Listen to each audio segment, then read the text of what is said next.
Hi Shelby, my name is Hannah and I'm going to be your OTA today. I am interested in seeing how you follow directions and concentrate. Okay, do you see these holes here? Yes. Okay, I'm going to show you how to make a stitch.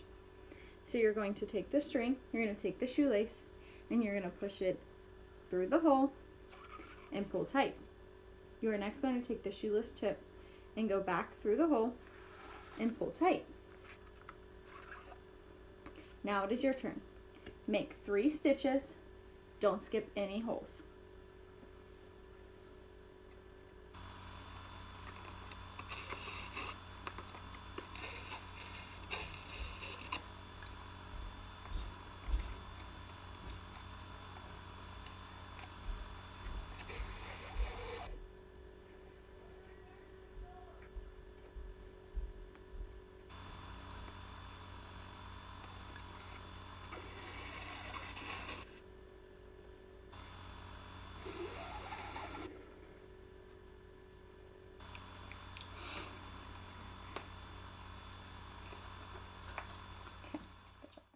Do you see how the leather has 2 different sides?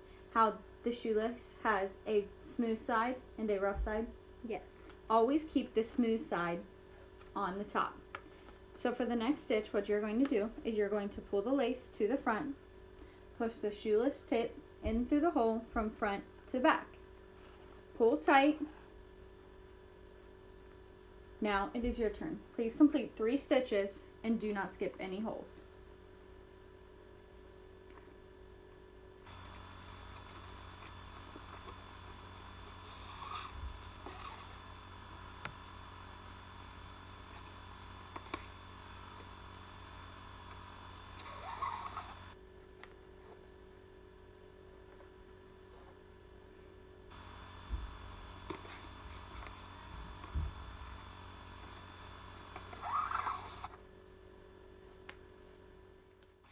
I'm going to have you please make 3 stitches like mine without me showing you.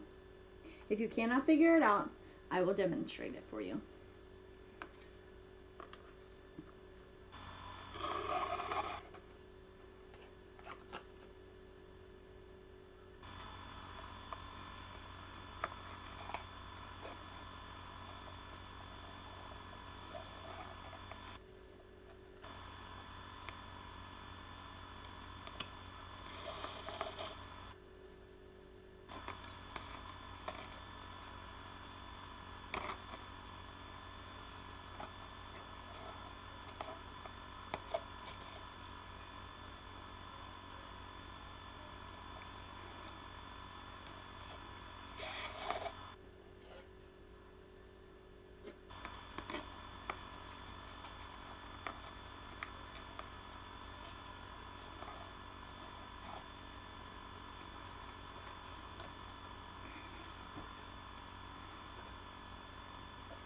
There is an error. Please correct your error. Please correct your error.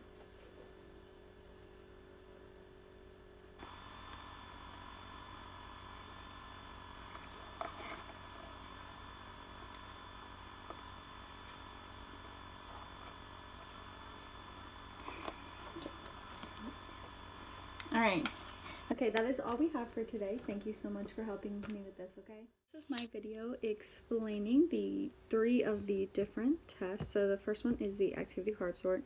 And the activity card sort can serve as a research tool as it reports a person's previous activities before a illness or injury and current activities. It allows for the therapist to calculate how the injury or illness has affected the patient in their leisure life and the different activities that they do. There are 3 different forms. There's A, B, and C. So form A of the activity card sort, it is used for institutionalized or institutions, so hospitals, rehabilitation centers, skilled nursing facilities. So the clients are given 89 photographs, and they are told to separate them into 2 different piles, one done prior to illness or injury or one not done prior to illness or injury. So this kind of works on building the occupational profile or the occupational history for the client and allows therapists to use these done prior to kind of build a treatment plan or a kind of set their goals to their interests or hobbies that they were doing. And it also kind of gives the therapist a idea of what skills that the client may want to learn or may want to do now that they're in this facility, and it kind of gives them something to learn from or take home with them as they may learn a new skill in this facility. Form B is recovering version. So this is a version that the clients are given all of these photos, and they are told to separate into not done prior to current illness or injury, continued to do during the illness or injury, done less, or they given up due to the illness or injury. And again, this kind of gives the therapist what the client did before the illness or injury, and kind of explains how it has affected. And also it explains, like being able to use it, it explains to the therapist how the client has changed after their illness or injury. And finally, Form C is community living. So they are now sorted into the following categories: not done since the age of 60, now do less, and given up. This card sort is conducted with the client putting his or her activities into the context of the past year. This version is helpful when working in a community population, as it does not assume the client has an illness or injury. So it kind of works on just figuring out whatever the client has done within the past year, whether they have an illness or not, just kind of working on different things. So this can be used for anyone re-entering the community out of, say, a nursing home. They may not have an illness or injury, but it helps kind of determine what they want to do, like different activities that the client may want to get back to. So the scoring, so the previous score indicates the client's level of engagement in activities before the illness or injury. The individual activities reflected in this score can be used to construct an occupational history, like I had said, to kind of help set goals and different treatment plans and ideas. The current score provides a current level of engagement in leisure activities, and the percentage retained reflects a change score that indicates the impact of the illness or injury on the client. And if used correctly, the percentage of retained score can reflect a pattern of recovery of activities. So kind of like how the patient has, after diagnosed with their illness or injury, how the patient has recovered their activities that they once did, how they started to do them again, or how they continue. The Coleman Evaluation of Living Skills, it is a standardized assessment tool that measures mastery of areas of concern for entering or re-entering community with the intention to live independently. So the administrator will read the prompts from an instruction manual that is given to account for instructor bias. It is important that the administrator only say what is in the provided booklet. So the instructor will go through the 5 sections of this test, which are self-care, safety, health, money management, transportation, telephone, work, and leisure. Within these 5 sections, the administrator will score the patient based on 2 categories. These 2 categories are independent and needs assistance. Giving a client an independent score means that the client has a level of competency required to perform the basic living skills in a manner that maintains safety and health for the individual without direct assistance of other people. And a need assistance score is given when the client needs assistance from someone or else around them. There are several special scoring situations which are not applicable, or see now. Not applicable means that a section does not pertain to the client's specific living situation, and see now is used for those items that cannot be clearly scored as independent or needs assistance. And the scoring, so in each area the client scores either an independent or a needs assistance. There are specific guidelines on each aspect to determine which they scored.